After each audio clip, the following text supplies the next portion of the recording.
Emotional capacity was stunted. So what you were asking for wasn't too much. It was too much for them. If you feel blocked from making the change that you really want to in your life, or maybe you see some results and then no matter what, things go back to where they started.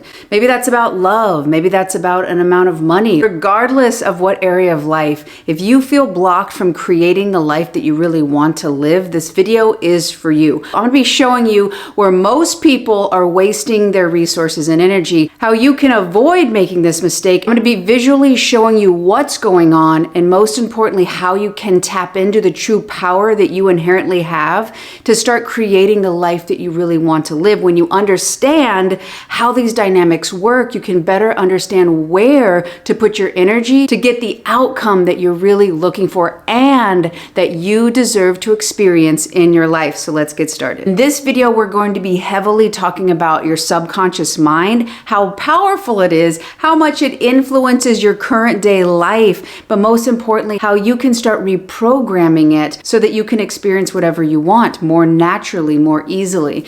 And this video is inspired by this quote from The Brain Guy. Subconscious thought governs the programs of the body that dictate our life experience. Meaning that it's your subconscious mind that's controlling what you can experience. The next part of the quote says, your most dominant subconscious thought becomes your most tangible conscious reality. So if you're wanting to make a change in your tangible world, you're going to have to recoil and start back at the origin, which is your subconscious mind, subconscious program, subconscious filter.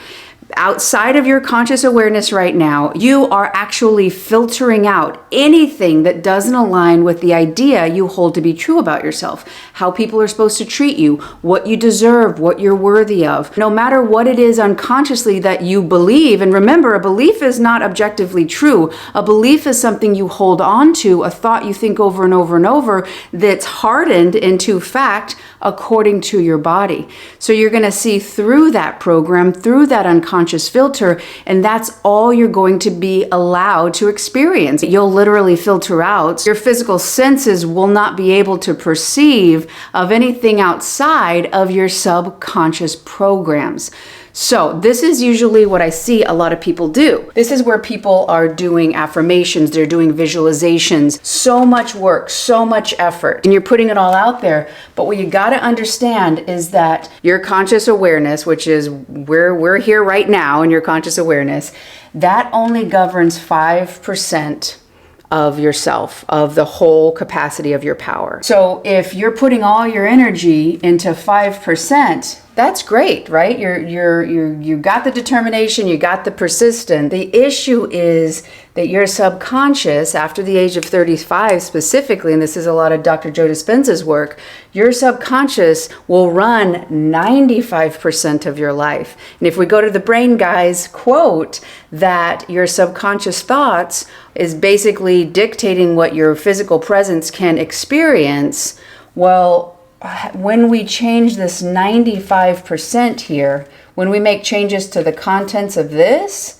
that's when we can majorly change our life. If we do not focus, if we do not change the 95, then this little tiny 5%, as much as you try, it's not going to be able to move this.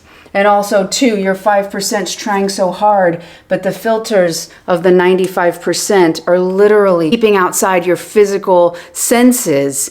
Opportunities that would show you secure, loving a relationship, opportunities that would show you how you could get to abundance. And also, too, you could say this is energetic signature, that your level of mind that exists, whatever it is, maybe there's a very deep down subconscious belief that's in the realm of shame consciousness. That is a very low level, dense energy. So if you're wanting to experience opportunities that would be in the realm of joy or love, that level of consciousness, Well, you literally don't have the binoculars, you don't have the night vision to see in that different realm. One of the big things you got to understand is how it all works. Because if you don't understand how it works, you don't understand what you can do to change it. So realize that your brain that you're putting in all the effort in and that is vital to changing. That's the thing here. The 5% can help to influence and change the 95. Your conscious perspective shift can massively influence the 95. But if you're trying to change how you feel right now and who you believe yourself to be without addressing the 95, this 95 will keep just bulldozing the 5%. And realize too that you do not see the world through who you want to be or what you want to experience in life. You see the world through your deep unconscious programs. Going back to the quote by the brain guy, your unconscious governs what you can experience, what you can perceive of, what you can see in your life. So you do not see the world as it is. You see the world through your subconscious programs.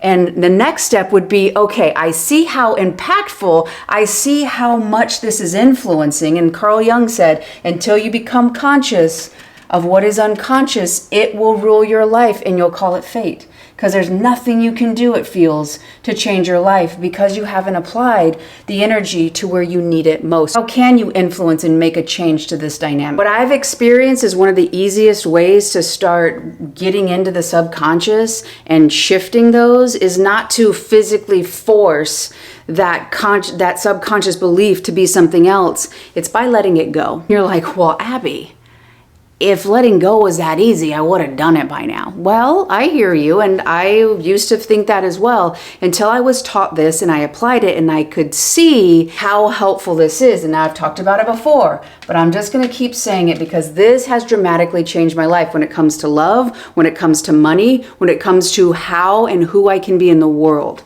So you've got to understand this dynamic, which is when you're a kid, you're vulnerable and you really don't know who you are, you're trying to stay safe, and you have a caregiver. Maybe it's your family, maybe it's your parents, maybe it's your grandparents. This caregiver is put on a pedestal because your physical safety is in their hands. So they know best. You have to adapt and adopt to how they see things so you can fit in that culture and you can stay safe, right? So if they message to you something really critical and they're always, no matter what you do, what are you doing over there? Hey, quiet over there. Why are you so happy? Oh, wow, I'm too much. Okay? So if you go back over here, 95% of you, whoa, where am I? 95% is thinking I'm too much. So I need to get little. If you go back over here and you say, okay, so in here in the 95 is too much. I can't ask for what I really want. And the conscious brain could be like, oh, I'm worthy. Unconsciously you're thinking, but I'm too much. So even though you're trying so hard to align with your true worth, subconsciously you're thinking, what I want, it's too much. Remember when I was little and I was trying to just be a person and I was told be smaller, be smaller, be smaller, be smaller. I became familiar with living like this. And then people around me, most likely if you're in this dynamic, they're boundary crossing. People are very demanding. No matter what you do, it's not enough. And you've got to get smaller and smaller and smaller. So I believe what life is asking you to do is actually remember who you are and take up your original space. So we'll get to that in a little bit. But another thing that could have happened, right, is that maybe you're growing up, this person is really emotionally inconsistent. Maybe they're going through their own shit and they were not a very good parent and they were kind of an asshole to you. Maybe they were really mean. Maybe this parent actually from a loving way tried the best they could, but financially they're under their own shit and they were working really, really hard. And that inconsistency made you feel abandoned. So this is starting to create your self-image. What's in here is basically what's in your 95. So now I have, even though up here it could be saying, no, I'm affirming, I am lovable, I am loved unconditionally, that person outside of me, especially if you have a lot of SP stuff, you're trying so hard to get them, so you'll feel different here. And this is where you lose your power. This is where I was losing my power, not realizing that I was manifesting or I was attracting or I was drawn to situations that were proving this to be true. This is not true objectively. This is simply an interpretation that you took, where am I? Here I am, that you took from this dynamic. So the biggest thing blocking you in creating the life you really want is you changing your perspective, because this is what's happening right now that I don't think I've talked about in other videos when I've talked about this. Right now, you had to relate to this caregiver and to who you were or told to be, so you'd be safe. Okay, so I call this EEL, okay? I call it emotional echolocating. Just like dolphins send out sounds so they know where they are in relationship to different things, we did this as a kid. We emotionally needed to check in to make sure we were safe. Are we safe? And if we adopted this, then we'd be safe. We'd at least physically be safe. Now, emotionally, that doesn't mean we're fulfilled. That emotionally doesn't mean our needs are met, but we're physically safe. So what happens is, so say that this was a parent, okay, originally, or a caregiver. What happens is that then this person gets traded out, and then this model, this person comes in, and maybe this is an SP, or a friend, or a boss, okay? Could be anything. Everyone's dynamic's different. So you continually, if you stay in this right here, right, from the early on, this is what happens. This is your boss, your friend, your romantic partner, the person you want. You still are relating to yourself through them, and then most likely they're replaying this because this has always been the same. Now also too, it's the perception of how they're treating you, and it's back to same, because unfortunately that does feel safe because it's familiar. You know you can live through it. So what you got to start to do to change the 95% is to start to relate to this dynamic differently. Oh, when I was a kid, I related to this caregiver and they treated me and I felt like I was too much, or I was always going to be abandoned, or maybe I didn't feel valuable because they didn't give me their time, and I thought, oh, they know best. And if I was worthy, they would have treated me different. And that's not true. What you got to start to see is, oh, this person was a human being. They had their own set of trauma, faults, shortcomings. And if they weren't able to provide it, it does not mean that I didn't deserve it. It does not mean that I'm not worth it. It does not mean that I'm too much. And as you start to see this, you can start to create space because you're going to be relating to yourself. Okay, this is little you, but now we're going to put big you up here. Okay, so rather than relating to the other person and seeing how they're treating you, you're going to relate to you. Okay, you know what? Now I'm starting to see that, yeah, I did deserve a lot better emotional capacity, but you know what? My mom or dad or grandparents, they did the best they could, and they're emotionally maybe immature. Maybe their emotional capacity was stunted. So what you were asking for wasn't too much. It was too much for them. I'm going to say that again. If you were asking for something and you were told it was too much, it's not objectively too much. It was too much for their capacity. So what you can see is, I'm actually worthy. I've always been worthy. If they were emotionally inconsistent, it was their inconsistency to you. It's not that you deserve or you're only capable of finding emotional inconsistency. And starting to have that dynamic of asking how you relate to yourself, and you staying and learning to be emotionally consistent with yourself by asking, what is it that I need? How can I take care of myself right now? You're going to be showing yourself stability. So what can start to change the 95 right now is simply shifting how these early on events relate to you now. How is it that you see yourself with your adult mind with these dynamics early on? If in your 95 is abandonment or too much or unworthy or anything like that, realize that that subconscious idea is from an early on event. And that event, you're still relating to the other person. You're relating to yourself through that other person. What did you feel it meant? How did you perceive your worth? How did you perceive of your needs?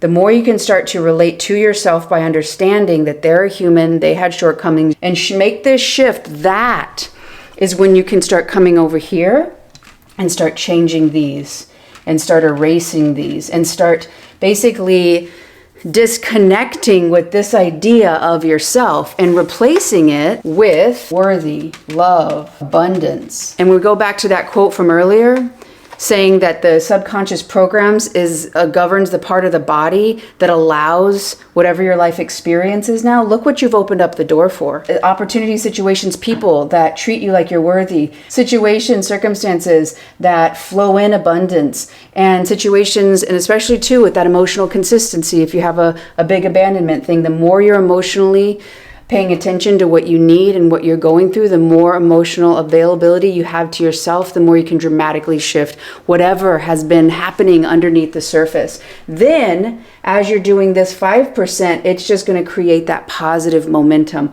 over and over, where now the 95 is working towards the life that you want to create.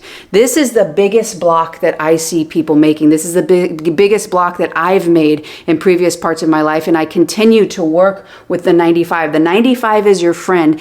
Anything that's in here that seems to sabotage or block you, it's because it feels like that's the only way for you to stay safe. When you upgrade by showing the truth of yourself, you can update these beliefs and understand, oh, I'm safe to have abundance. It's safe for me to experience worthiness. The more and more you do this, the more literally you'll be able to perceive of so many new opportunities, so many new dynamics, so many new situations, because you're going to be able to start naturally putting different meanings and interpretations on current day events and aligning with that newly energetically charged 95%, that subconscious where you've shifted and upgraded those programs to align with the life you really want to live and you have always been worthy and deserving to have. If you need a little bit more help with understanding how you can change your current beliefs, this next video right here is going to break it down even further. Thank you so much for watching. I love you all. If you like this video, click like. If you haven't done so already, join this community, hit subscribe, and I'll see you on the next one.